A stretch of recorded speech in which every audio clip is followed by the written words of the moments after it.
안녕하세요. 사랑하는 성도님, 생명의 주님이 우리와 함께 하십니다. 우리와 함께 하시는 주님을 찬양합니다. 기도합시다. 주님 감사합니다. 오늘도 주님 주신 복된 하루 주님과 함께 시작합니다. 주님의 말씀 따르고 또 주님의 말씀 듣도록 이 시간도 성령님께서 저희의 마음을 새롭게 하여 주시옵소서. 매일 주시는 말씀이 저희들의 마음과 생각을 새롭게 하고 잘못된 악한 길에서 돌이키게 하시며 오직 주님만을 바라보고 의지할 수 있도록, 그리하여 하나님 기뻐하시는 진리와 생명의 길을 걸어가는 저희가 될 수 있도록 함께하여 주시옵소서. 예수님 이름으로 기도합니다. 아멘. 오늘 말씀은 레위기 26장 27절에서 39절까지입니다.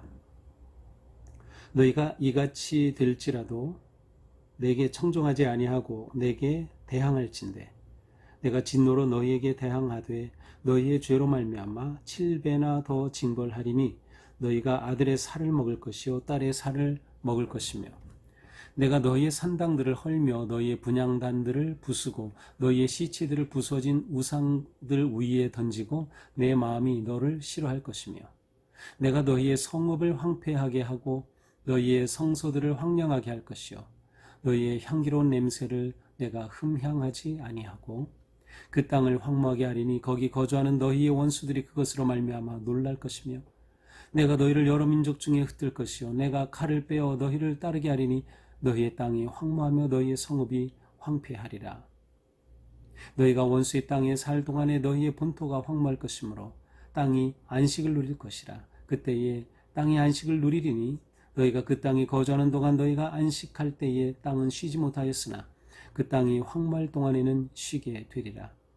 너희 남은 자에게는 그 원수들의 땅에서 내가 그들의 마음을 약하게 하리니 그들은 바람에 불린 잎사귀 소리에도 놀라 도망하기를 칼을 피하여 도망하듯 할 것이요 쫓는 자가 없어도 엎드러질 것이라. 그들은 쫓는 자가 없어도 칼 앞에 있음같이 서로 짓밟혀 넘어지리니 너희가 원수들을 맞설 힘이 없을 것이요 너희가 여러 민족 중에서 망하리니 너희의 원수들의 땅이 너희를 삼킬 것이라. 너희 남은 자가 너희의 원수들의 땅에서 자기의 죄로 말미암아 쇠잔하며 그 조상의 죄로 말미암아 그 조상같이 쇠잔하리라. 자, 오늘 말씀은 어제 말씀이 그대로 이어집니다. 어제 말씀보다 좀 더 강력하게 강조된 그러한 말씀이에요.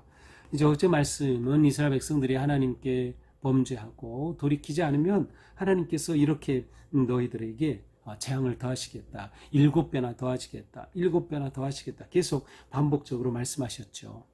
오늘 본문도 마찬가지입니다. 27절 너희가 이같이 될지라도 내게 청종하지 아니하고 내게 대항할진대.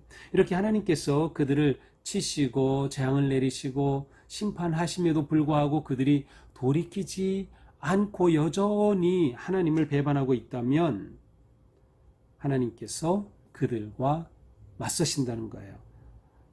그들이 하나님을 대항할 때 하나님이 그들을 대항하시는 겁니다. 내게 청정하지 않으면 내게 대항할진대 내가 진노로 너에게 대항하되.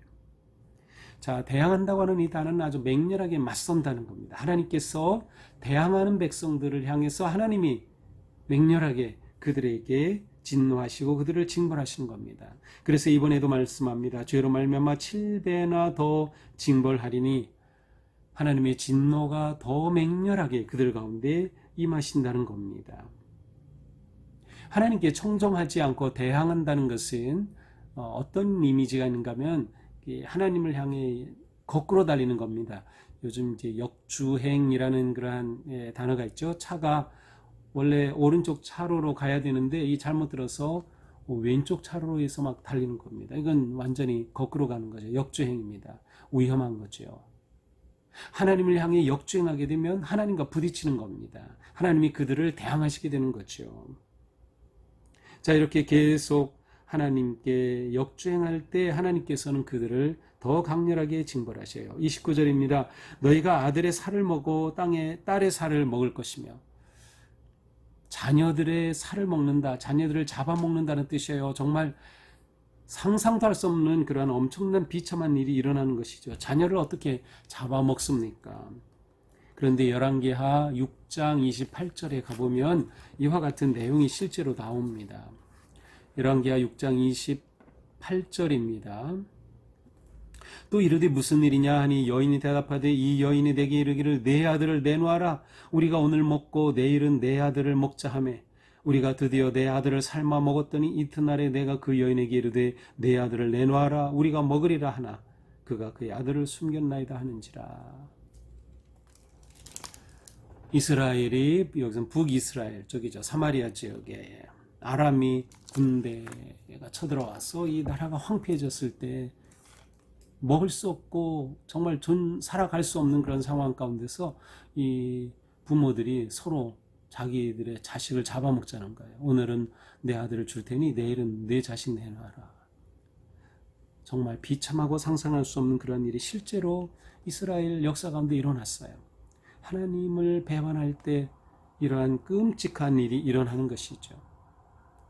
하나님께서는 배반한 이들을 계속해서 징벌하십니다. 30절 내가 너희 산당들을 헐고 분향단을 부수고 너희 시체를 부서진 우상들 위에 던지고 내 마음이 너희를 싫어할 것이며. 자, 이스라엘 백성들은 산당을 세우고 그 산당에서 우상을 섬기고 분향단에서 분향하면서 우상을 섬기는데 혈안이 되어 있었어요. 하나님께서는 이들의 이 타락한 예배, 우상을 섬기는, 여기서 우상이라고 하는 단어는 이제 어제 본문에서 우상은 무가치한 것이라고 하면 오늘 본문에서는 부정하고 더럽다라는 의미가 있어요. 정말 부정한 것에, 무가치하고 더러운 그것에 경배하고 그것에 분향하는 그들을 하나님께서 역겨우셔서 가만두실 수가 없는 거죠. 그래서 그들을 치시고 그들을 그 우상 위에 던져버리시겠다는 겁니다. 31절 내가 너희 성읍을 황폐하게 하고 너희 성소를 황량하게 할 것이고 너희의 향기로운 냄새를 내가 흠양하지 아니하겠다. 자, 하나님께서는 모든 성읍을 황폐하게 하겠다. 이 말씀은 33절에도 또 나옵니다. 성읍이 황폐하리라, 황무하리라. 성소들이 황량하게 될 것이다. 원래 성소는 이스라엘에 한 곳밖에 없죠. 예루살렘에 하나밖에 없는 성소입니다. 그러나 여기서는 성소들로 되어 있어요. 그리고 물론 이것은 레위기 말씀이기 때문에 이스라엘 백성들이 아직 가나안 땅에 들어가기 전에 주신 말씀이고 그들이 그 땅에 들어갔을 때 너희가 이렇게 배반하면 이와 같은 일이 일어날 것이다 라고 지금 하나님께서 경고하시는 것이죠. 따라서 여기서 성소들은 성소일 수도 있고 아니면 앞에 언급된 산당들을 의미할 수도 있어요. 어쨌든 그들이 예배하는 것, 제사하는 것이 하나님께 역겨운 겁니다. 하나님을 우상처럼 만들어버리는 것이죠. 하나님께서는 그 제사를 받지 않으시는 거예요. 내가 흠양하지 않겠다. 그리고 그 땅을 황무하게 하겠다. 33절에도 또 황무하게 하겠다 반복되고 있어요. 내가 너희를 여러 민족 중에 흩을 것이다. 이제 그들은 그 땅에서 살아가지 못하게 됩니다. 그 땅은 백성을 내뱉습니다. 하나님이 주신 언약의 땅, 약속의 땅, 젖과 꿀이 흐르는 땅인데 이제는 그 땅이 하나님이 보내시고 심으신 그 백성들을 뱉어버리는 것이에요. 그 땅이 그들을 흩어버리는 거죠. 그들은 황폐한 그 땅에서 살아갈 수 없게 됩니다. 더 나아가 원수의 땅에 살 동안 본토가 황무할 것이다. 그들은 이렇게 그 땅에서 쫓겨나게 되고 패망하게 되고 실제로 이스라엘은 북이스라엘은 주전 주님 오시기 전 721년에 그리고 남유다는 586년에 멸망을 하죠. 북이스라엘은 아수르에, 남유다는 바벨론에 멸망합니다. 그래서 그들은 그렇게 포로가 되어 이방 땅에 흩어져 살게 되었던 것이죠. 자, 이렇게 된 것이 놀랍게도 하나님께서는 이렇게 됨으로 그 땅에 안식을 누릴 것이다. 자, 지금 이스라엘 백성들이 구하는 그 가나안 땅, 그들이 하나님의 말씀대로 살지 않았어요. 안식년을 지키지 않았어요. 안식하지 않았어요.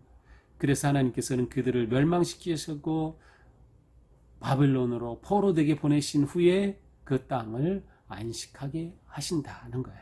그렇게 해서라도 하나님은 그 땅에 안식을 이루는 거죠. 그러니까 이스라엘 백성들이 얼마나 하나님 앞에 이 안식을 지키지 않은가를 알 수 있어요. 안식일을, 안식년을 지키지 않은 거죠. 이것은 하나님의 언약에 대한 배반입니다. 우리는 앞에서 안식년, 안식일, 그것과 관계된 희년이란 그 절기들과 그러한 날들을 보았어요. 하나님께서 이렇게 주신 것은 그것을 잘 지키면 하나님께서 그들을 복된 길로 인도해 주신다고 하신 언약의 말씀이에요. 그런데 그들이 전혀 지키지 않았음을 알 수 있어요. 그리고 재미있는 것은 역대하 36장 21절에 보면 이스라엘 백성들이 대략 70년 만에 이제 그 바벨론 포로에서 돌아오게 되지요. 근데 역대 36장 이제 맨 마지막 장이에요. 21절에 이런 말씀이 있어요. 이에 토지가 황폐하여 땅이 안식년을 누린같이 안식하여 70년을 지냈으니 여호와께서 예레미야의 입으로 하신 말씀이 이루어졌더라. 하나님께서 이스라엘 백성들을 바벨론에 70년간 유배하게 하시죠. 그런데 이 70년이 재미있게도 안식년에 해당하는 숫자와 똑같습니다. 이게 무슨 뜻인가 하면 이스라엘 백성들이 하나님께서 그 땅을 주심으로 가나안 땅에 들어가죠. 그리고 그 땅에 왕이 세워지죠. 처음에는 그 땅을 여호수아 시대에 분배하고 이제 사사 시대를 거쳐서 왕정 시대가 되면서 나라가 체계가 잡히게 되죠. 왕정 시대는 주전 1020년 사울이 왕이 되면서 이제 왕정 시대가 시작이 되죠. 사울, 다윗, 솔로몬으로 이어지고 솔로몬 이후에는 남북으로 나라가 둘로 나누어집니다. 자, 이렇게 하여서 마지막 유다가 주전 587년에 멸망을 하게 되죠. 그런데 이스라엘 백성들이 이렇게 가나안 땅에 들어간 그 때를 계산해 보면 대략 한 500년이 조금 안 돼요. 그러니까 500년이라고 치면 7년을 안식년이죠. 7년을 7번, 70번 곱하면 77은 490년입니다.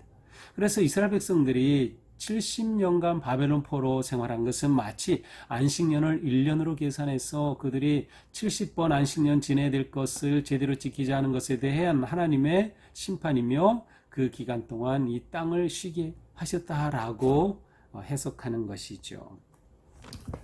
근데 어쨌든 하나님께서는 배반한 이스라엘 백성들을 그렇게 심판하시면서 그 기회가 또한 땅의 안식의 기회가 된다고 말씀하시죠. 여기서 말씀하시려는 초점은 이스라엘 백성들이 안식년을 제대로 지키지 않는다. 그것은 하나님께 모든 것을 의지하고 맡기고 살지 못했다는 거예요. 자신의 탐욕에 따라 살았던 거죠. 어떻게 1년을 쉬면서 농사도 짓지 않고 어떻게 삽니까?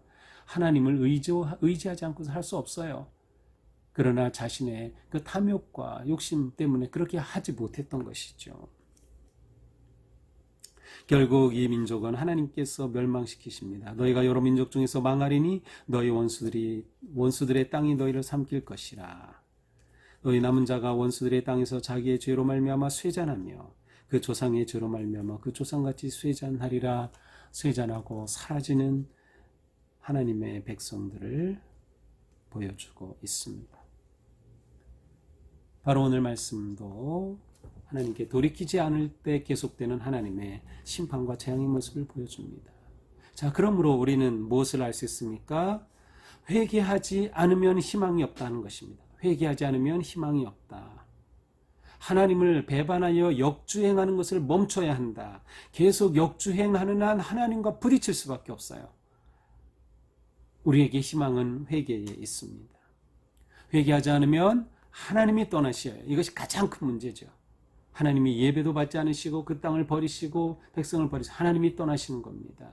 이게 가장 큰 문제죠. 하나님이 떠나시고 버리시면 어떻게 돼요? 땅이 황폐해지죠. 황무해지죠. 성읍이 황폐해집니다. 이렇게 하나님이 떠나시면 안식과 평안은 사라지고 맙니다. 왜냐하면 참된 안식과 평안은 오직 하나님 안에서 누릴 수 있는 것이기 때문이죠. 문제는 무엇이었습니까? 이스라엘 백성들의 문제는 외부에서 침입해오는 적군이 문제가 아니라 그들 내부에서 골마 터진 죄가 문제였습니다. 죄는 모든 것을 헛되게 합니다. 하나님을 배반하고 우상 숭배하며 탐욕에 빠지게 될 때 결국 모든 것은 헛된 뒷글로 돌아가고 마는 것이죠. 우리의 예배, 우리의 삶, 우리의 헌신 모든 것이 다 헛되고 만다. 그러므로 오직 우리에게는 회개하지 않으면 길이 없다 하는 것을 보게 됩니다. 여기서 더 나아가 우리는 단지 회개가 아니라 회개의 끝은 무엇입니까? 하나님을 사랑하는 것입니다. 우리의 삶이 하나님을 사랑하고 하나님께서 우리를 기뻐하셔서 우리를 사랑하시는 거죠. 우리가 하나님을 사랑하는 가장 중요한 신앙의 삶이 예배가 아닙니까? 또한 우리가 서로 사랑하는 삶이 아닙니까? 이렇게 하나님을 사랑하는 삶, 우리가 회복해야 하는 것이죠. 이것이 진정한 회개의 모습입니다. 오늘 말씀을 보면서 우리는 끊임없이 우리 삶 속에서 회개하기를 멈추지 말고 하나님 사랑하는 삶을 향해 결단하면서 하나님께 우리의 모든 것을 의지하고 맡기는 진정한 믿음의 삶 승리하기를 주님의 이름으로 축복합니다. 기도합시다. 주님 감사합니다. 오늘 말씀을 통해서 오직 회개만이 살 길임을 다시금 깨우쳐 주셨습니다. 하나님을 배반하여 역주행하는 우리의 삶이 멈춰지게 하시고 돌이키게 하여 주시고 하나님께 순종하며 하나님을 사랑하는 삶이 되게 하여 주시옵소서. 추하고 더럽고 부끄러운 저희들은 끊임없이 주님을 배반하고 떠납니다. 주님 불쌍히 여겨 주시옵소서. 오늘도 주님의 은혜로 저희의 삶을 지켜주시고 우리가 하나님 앞에 거룩하게 죄의 길을 떠나서 믿음의 순결한 삶을 살아갈 수 있도록 인도하여 주시옵소서. 예수님 이름으로 기도합니다. 아멘. 네, 오늘도 주님의 은혜와 사랑 안에서 우리 삶이 하나님을 예배하고 사랑하고 순종하는 그런 거룩하고 아름다운 삶 되기를 축복합니다. 사랑합니다.